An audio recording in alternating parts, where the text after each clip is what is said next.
नमस्कार। मैं डॉक्टर प्रतीक तिवारी हूँ। एज एन आई डॉक्टर हमारे पास कई सारे पेशेंट्स आते हैं जिनको हेडेक का इशू होता है और आमतौर पर उसमें आंखों का भी एक कारण होता है। लेकिन आज मैंने इस पॉडकास्ट पर डॉक्टर आशीष बागड़ी सर को इनवाइट किया है जो कि काफ़ी रिनाउंड न्यूरोलॉजिस्ट हैं इंदौर शहर में। सर, स्वागत है आपका। और सर, शुरू करते हैं। जनरली एज एन ऑप्थेल्मोलॉजिस्ट मैं बहुत सारे ऐसे पेशेंट्स देखता हूँ डे टू डे बेसिस पे जिसमें उनको आंखों में दर्द, सिर में दर्द, जी घबराना, इस तरह की प्रॉब्लम्स रहती हैं। जनरली हम लोग जो आंखों के कॉजेज समझते हैं कि आंखों के कारण जो सर में दर्द के वजह हैं, उसमें एक तो डिजिटल आई स्ट्रेन जो आजकल बहुत ज़्यादा कॉमन हो गया है जिसके कारण एकोमोडेटिव वीकनेस आ जाती है। सेकंड कॉज रहता है बिकॉज ऑफ कई बार गलत चश्मे का नंबर पेशेंट्स पहन रहे होते हैं, तो हम उनको डायलेट करके और नए चश्मे के नंबर देते हैं जिससे काफ़ी लोगों को आराम पड़ता है। तीसरा काफी इंपॉर्टेंट विषय है यहाँ पर न्यूरोलॉजिकल कॉजेज या फिर मस्तिष्क से जुड़े हुए कॉजेज, दिमाग से जुड़े हुए कॉजेज। तो सर, मैं आज आपसे जानना चाहूंगा कि आप क्या क्या ऐसे कॉजेज हेडेक के डे टू डे बेसिस पे देखते हैं। बहुत अच्छा प्रश्न है। पहले तो नमस्कार। मैं डॉक्टर बागड़ी हूँ, neurologist, PHL hospital Indore. Doctor Prateek, ये बहुत अच्छी पहल है कि अ, जन सुविधा मैं बोलूँ इसको कि सर दर्द के बारे में इतना अच्छा इन्होंने एक इनिशिएटिव लिया कि लोगों को मालूम पड़े। तो सर दर्द एक बहुत ही कॉमन समस्या है। हम अगर आंकड़ों में देखने जाए तो 10 से 15% लोगों को कहीं ना कहीं सर दर्द होता है। अब सर दर्द की समस्या के कारण बच्चा स्कूल नहीं जा पाता, गृहिणी अपना घर का काम नहीं कर पाती, आदमी ऑफिस नहीं जा पाता। तो इसके सामाजिक भी नुकसान है और आर्थिक नुकसान भी काफी है। अब आपने बात कही कि सर दर्द के कारण क्या है। तो डॉक्टर प्रतीक, सर दर्द के मुख्यतः दो कारण होते हैं। एक हम बोलते हैं प्राइमरी हेडेक और सेकेंडरी हेडेक। जो प्राइमरी हेडेक है उसमें सर दर्द खुद ही एक बीमारी है, इसमें कोई अंडरलाइन कॉज, कोई अंदरूनी बीमारी नहीं होती। तो वो प्राइमरी हेडेक्स है। सेकेंडरी हेडेक्स में दिमाग में, मस्तिष्क में कोई और बीमारी है जिसका कि सिम्टम होता है हेडेक। जैसे कि ब्रेन हेमरेज हो गया या किसी को ट्यूमर हो गया, किसी को ब्रेन में प्रेशर ही बढ़ गया, किसी के दिमाग की नस फट गई। तो इसको हम सेकेंडरी हेडेक्स बोलते हैं। तो मोटा मोटी अपन हेडेक्स को प्राइमरी हेडेक्स और सेकेंडरी हेडेक्स में डिवाइड करते हैं। सर, प्राइमरी हेडेक्स में और सेकेंडरी हेडेक्स में जैसा कि आपने डिफरेंस बताया, ये तो काफी टेक्निकल एक विषय हो गया। लेकिन एक आम इंसान को ये समझने के लिए उसको कब न्यूरोलॉजिस्ट के पास जाना चाहिए, कब उनसे संपर्क करना चाहिए, और वो कैसे पहचाने कि उसको प्राइमरी हेडेक है या फिर उसको सेकेंडरी हेडेक है और उसको न्यूरोलॉजिस्ट के पास कंसल्टेशन की जरूरत है। हेडेक्स में कई रेड फ्लैग्स होते हैं, कोई जी। खतरे की चीजें के निशान के ऊपर से रहती है तो हमें मालूम पड़ता है गांव में बाढ़ आएगी। वैसे ही रेड फ्लैग्स होते हैं सर दर्द में भी। किसी को अचानक बहुत जोर से कोई सर दर्द हो, जिसको डॉक्टर प्रदीप आप भी जानते हैं, हम थंडरक्लेप हेडेक्स बोलते हैं। इसमें ऐसा लगता है सिर्फ बिजली कौंधी, एक सेकंड के लिए वो दर्द होता है। इसमें कई पेशेंट्स बेहोश भी हो जाते हैं। तो इस तरह के हेडेक से जिनको थंडरक्लेप बोलते हैं, या किसी मरीज को पहले से कोई हेडेक चल रहा है और अचानक उसका व्यवहार परिवर्तन हो जाए, वो हेडेक का तरीका बदल जाए, वो दूसरे तरीका कोई हेडेक हो जाए, तो ऑलरेडी प्री एग्जिस्टिंग हेडेक है, उसने अपना नेचर चेंज कर लिया हेडेक में, तो डॉक्टर के पास जाएं।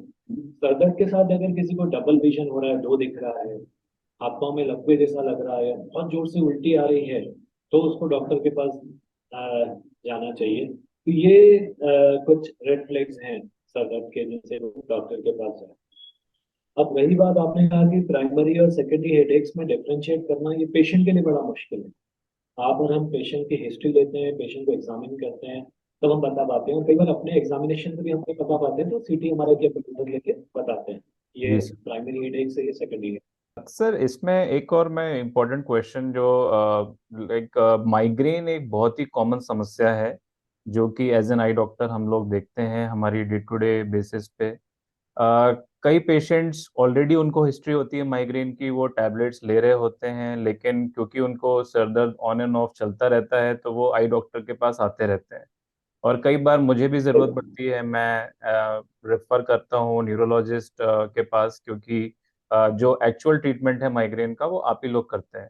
तो सर, कैसे कोई पहचानेगा कि माइग्रेन, उसको माइग्रेन की प्रॉब्लम है और उसको एक न्यूरोलॉजिस्ट के पास जाने की ज़रूरत है। ये बहुत ही अच्छा प्रश्न है डॉक्टर प्रतीक। और माइग्रेन भी एक बहुत ही कॉमन हेडेक है, ये प्राइमरी हेडेक्स में होता है जो मैंने आपको बताया जी। कि ये भी एक ब्रेन के अंदर कोई इसमें ट्यूमर या कोई ऐसा कैंसर या कोई सूजन नहीं है।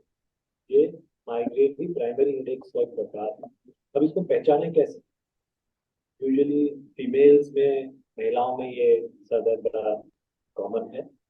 और इसमें जब हेडेक होता है तो दिमाग के आधे हिस्से में, या तो सीधा हिस्सा या उल्टा, माइग्रेन में सिर के एक हिस्से में दर्द होता है।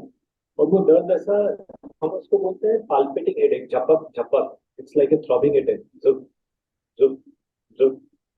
माइग्रेन के दर्द के साथ बहुत जोर से दर्द होने के बाद पेशेंट को उल्टी जैसा लगता है, एक बहुत जोर से होता है। और इसके तीन सिम्टम बड़े पिक्यूलियर हैं जो दूसरे हेडेक्स में नहीं रहते। एक तो होता है फोटोफोबिया, मतलब लाइट, बहुत तेज रोशनी, तेज प्रकाश से पेशेंट का हेडेक बढ़ता है। फोनोफोबिया, पेशेंट को शोर शराबे से चिढ़ हो जाती है, कोई भी तरह के घर में घंटी बज रही है, बच्चा रो रहा है, अगर वो रोड पे है तो हॉर्न बज रहा है गाड़ियों का, तो उससे वो हेडेक बढ़ता है। और एक ऑस्मोफोबिया, खुशबू या बदबू से इसका सर दर्द बढ़ता है। और माइग्रेन के पेशेंट में जब वो सो जाता है तो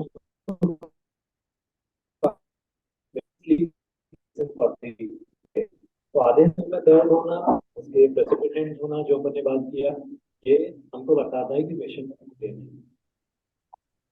ओके।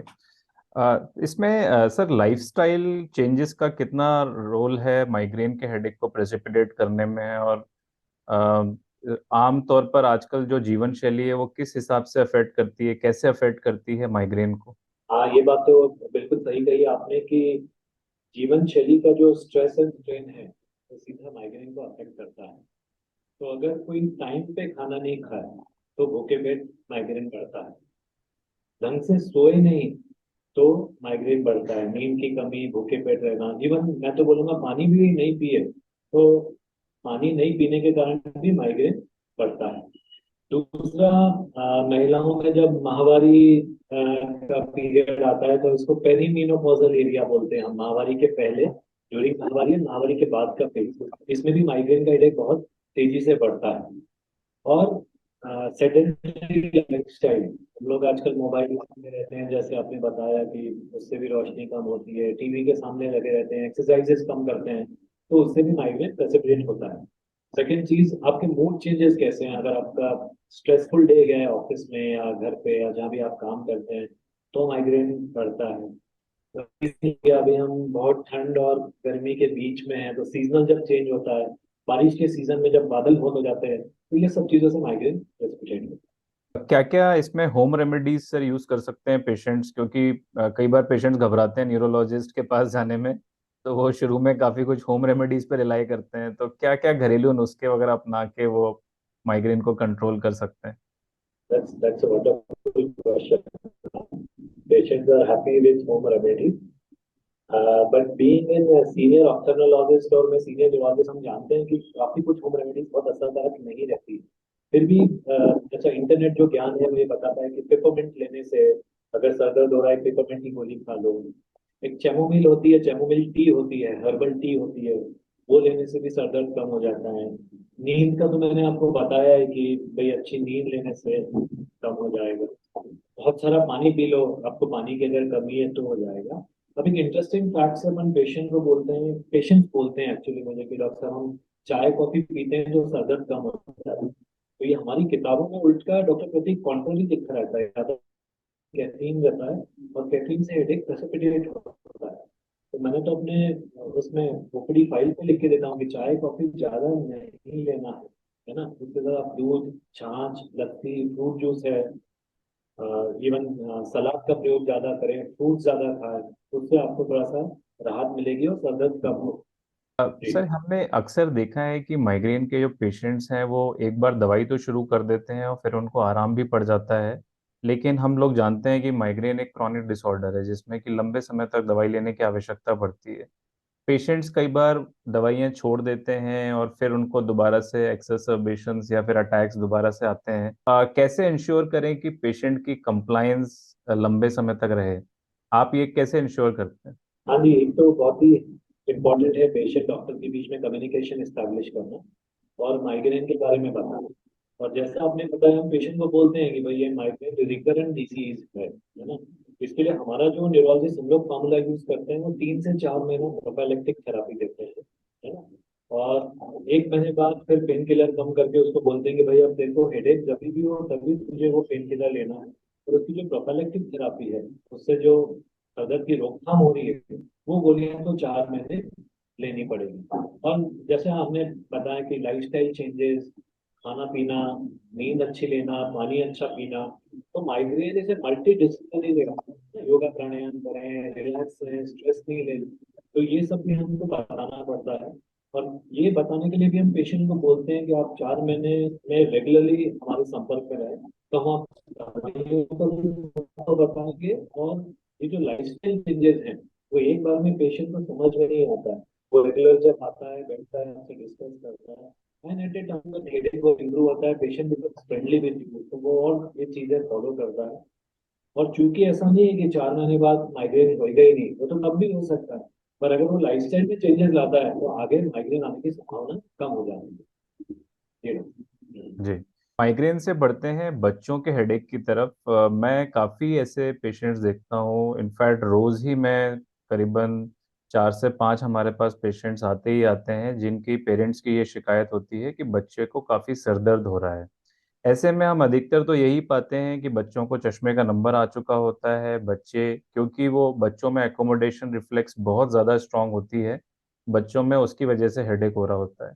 लेकिन सर, आपकी प्रैक्टिस में बच्चों में आप किस तरह का हेडेक देखते हैं और क्या उनके मेन कॉजेज हैं?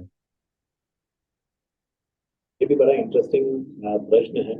हम थोड़ा सा समय देते हैं इस विषय पर क्योंकि ये इम्पोर्टेंट है, खासकर क्योंकि भावनात्मक इश्यू के लिए। तो पहली बात करें कि ज्यादातर जो सदर बच्चों में वो प्राइमरी लेग्स रहते हैं वो खतरनाक नहीं रहते, तो घबराने की जरूरत नहीं है। हाँ, सदर जरूर होता है, बच्चे को तकलीफ होती है। तो हम क्रमवाइज 2-4 इसके जो मेन कारण है वो देख लेते हैं। सबसे पहला माइग्रेन, बच्चों में माइग्रेन बहुत कॉमन है। माइग्रेन थोड़ा जेनेटिक भी रहता है, अगर माँ बाप को माइग्रेन है तो बच्चों में भी आ जाएगा। और बच्चों में माइग्रेन बड़ा इंटरेस्टिंग रहता है डॉक्टर प्रतीक। एक होता है एब्डोमिनल माइग्रेन, जिसमें ओके। पेशेंट को पेट दर्द होता है ना। तो कई बार माएं बोलती हैं, उनको डांट देती है, अरे तू नाटक कर रहा है, तेरे को कुछ नहीं हो रहा, तेरे को लंबी स्कूल जाने की बात होती है, तेरे को पेट दर्द हो रहा है। पर कई ऐसे बच्चों में जब हम माइग्रेन की मेडिसिन देते हैं, क्योंकि हमें मालूम है कि एब्डोमिनल माइग्रेन हो सकता है, तो वो बड़ा इंप्रूव कर जाता है। एक प्रेजेंट करते हैं बच्चों में साइक्लिकल वॉमिटिंग। साइक्लिकल वॉमिटिंग मतलब हर 3-4 दिन में उसको कोई सिम्टम नहीं आते, फिर उल्टियां आती है। उसमें भी माइग्रेन की मेडिसिन देने से पेशेंट इंप्रूव करता है। तो माइग्रेन बच्चों में कुछ अलग तरह से प्रस्तुत होता है। कॉमन माइग्रेन जैसा तो करता ही है जो अपन ने डिस्कस किया, आधा दर्द होएगा, झपक झपक दर्द होएगा। पर कई बार एब्डोमिनल माइग्रेन और साइक्लिकल माइग्रेन भी बच्चों में होता है। दूसरी चीज, बच्चों में सर्दी खांसी, हम जो बोलते हैं साइनसाइटिस, बहुत कॉमन है। आपके और हमारी एज तक आते आते अपना इम्यून सिस्टम बड़ा मजबूत हो जाता है, पर बच्चों में क्योंकि इम्यून सिस्टम उतना डेवलप नहीं होता है, तो उनको रिकरेंट बार बार सर्दी खांसी रहती है। अब साइनस वाला जो एरिया है ये यहाँ पे रहता है, नाक के पास में और सर के पास में, और ये काफी पेन सेंसिटिव एरियाज हैं। तो रिकरेंट साइनसाइटिस, बार बार सर्दी खांसी होने से भी बच्चों में सर दर्द होता है। तीसरी चीज, बच्चे खेलते कूदते रहते हैं, कब वो साइकिल से गिर गए, कब सीट से गिर गए, कई बार माँ बाप को बताते भी नहीं है। हल्की से उनको हेड इंजरी, हल्की सी सिर में चोट आती है, और उसके कारण भी कई बार सर दर्द होता है। फिर जेनेटिक कॉजेज की अपन ने बात कर ली कि या तो उनके मदर को माइग्रेन है, या टेंशन टाइप हेडेक्स है, या दूसरे तरह के जेनेटिक हेडेक्स है, तो जिनकी संख्या बहुत ही कम है, तो भी बच्चों में सर दर्द हो सकता है। तो बेसिकली ये माइग्रेन हो गया, सर में चोट लग गई, सर्दी खांसी हो गई, जैसे आपने बताया कि चश्मे का नंबर जब चेंज होता है, कोमोटेटिव स्ट्रेस आता है आंखों में, तो बच्चों में सर दर्द हो सकता है। एक और इम्पोर्टेंट विषय है हेडेक के बारे में, जो है ब्रेन ट्यूमर्स। ब्रेन ट्यूमर्स में भी कई बार हेडेक देखा जाता है because of, may be because of, मतलब आप बेहतर बता पाएंगे, जिसमें कि रेज इंट्राक्रैनियल टेंशन्स और जिसमें कि हम फंडस या फिर रेटिना में चेंजेस देखते हैं। तो सर, कैसे हम आइडेंटिफाई करें कि पेशेंट को कैसे पता पड़े कि वो उसको ब्रेन ट्यूमर वाला हेडेक हो रहा है और उसको आई डॉक्टर के पास जाना चाहिए या फिर एक न्यूरोलॉजिस्ट के पास जाना चाहिए? कि कुछ एक सिम्टम्स में जो बता सकता हूँ कि ब्रेन ट्यूमर भी एक रेड फ्लैग वाला हेडेक है। Dangerous reflect. हेडेक है। ब्रेन ट्यूमर में जैसे आपने बताया कि जो आंख का पर्दा है जिसको हम की ऑप्टिक डिस्क बोलते हैं, वो एक खिड़की है। Doctor Prateek you will agree, it's a very good word, it's a window, our window as a clinician to see the brain. तो ब्रेन में एब्सोल्युटली। अगर कोई सूजन है के पर्दों में या अपने जो हम जिसको कि ऑप्टिक डिस्क बोलते हैं वो सूज जाता है, तो डॉक्टर प्रतीक अच्छी तरह देख पाते हैं। तो कोई भी सर दर्द का पेशेंट जब हमारे पास आता है, हम देखते हैं कि उसकी ऑप्टिक डिस्क सूजी हुई है ना, तो एकदम एंग्री लुकिंग है, उसमें इडीमा है और बहुत सारे एक्सीडेंट्स हैं, तो आंखों के एग्जामिनेशन से हमको मालूम पड़ता है कि ब्रेन में सूजन बढ़ी हुई है। दूसरी चीज ये जो अपने बात किया था कि अचानक कोई हेडेक हुआ, बहुत जोर से पेशेंट को हेडेक हुआ, पेशेंट बेहोश हो गया, तो ब्रेन ट्यूमर में भी पेशेंट बेहोश हो सकता है। सबसे जो कॉमन ब्रेन ट्यूमर में वो फिट्स आते हैं, पेशेंट को सर दर्द के साथ मिर्गी आती है। और चूंकि ब्रेन ट्यूमर ब्रेन के हिस्से को डैमेज करता है तो पेशेंट को लकवा भी आ जाता है। तो ब्रेन ट्यूमर पेशेंट्स में लकवे सिम्टम्स आते हैं, सर दर्द बहुत भयानक होता है, उल्टियां होती हैं, झटके आते हैं, और आंखों के एग्जामिनेशन में उसको, जिसको कि हम फंडस एग्जामिनेशन बोलते हैं, पेपिलोडीमा, ऑप्टिक डिस्क एडीमा बोलते हैं, ये सब सिम्टम्स हैं ब्रेन ट्यूमर। बस मैं अपने सुनने वालों को ये बोलता हूँ कि कोई भी हेडेक को ओवर द काउंटर मेडिसिन ना ले, जी। ऑप्थेल्मोलॉजिस्ट के पास हम लोग अगर बोलें कि हेडेक में कोई घबराने की बात नहीं है तो ही उसको लाइटली लें। अदरवाइज जो मैंने बात करी कि सेकेंडरी हेडेक्स हैं या रेड फ्लैग्स वाले हेडेक्स हैं, तो डेफिनेटली इसमें अगर देरी से आप डॉक्टर्स के पास जाते हैं तो कई बार हमको प्रॉपर ट्रीटमेंट देने में, मरीज की जान बचाने में बड़ी दिक्कत आती है। तो अंतिम संदेश यही है कि स्वस्थ रहें, मस्त रहें, पर कभी भी कोई हेडेक हो तो तुरंत डॉक्टर के पास जाएं, ध्यान अपना proper. Thank you very much. Thank you sir.